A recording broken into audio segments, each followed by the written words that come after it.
Higit 30 naggagandahang dilag ang lumuhok sa preliminary screening event ng Miss World Philippines. Talaga naman daw lumevel up ang standards ng pageant sa pag-uwi ni Megan Yang ng Corona noong 2013. Yan ang chika ni Nelson Canlas. Sa kanilang swimwear, nagpakita ng confidence ang Miss World Philippines hopefuls. Layon sa preliminary screening event na masala ang mga kandidatang pinakamagaganda, pinakamatatalino at mga may X-factor. Poise and grace naman ang kanilang ipinakita suot ang kanilang evening gown.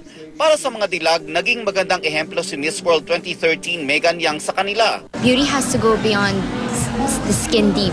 And I think that's how she is. She just stands out because she's very classy. She's an intelligent woman who believes in herself and in others.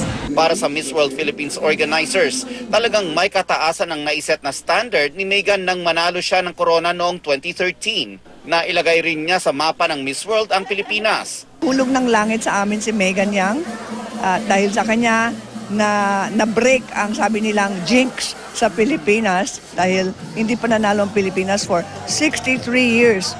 Ang naggagandahang dilag, hindi lang sa rampa bumida kundi sa Pabebe Wave. Everybody knows Pabebe Wave? Everybody knows Alda? Yeah! Marami pala sa kanila tutok din sa walang kapares na kalye serye. Aldab really makes me so kilig, and it has lessons for everybody that you must not take things too fast.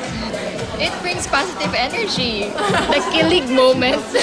Antabayanan na makakapasok na top 26 candidates sa Miss World Philippines 2015. Nelson Canlas updated sa Showbiz Happenings.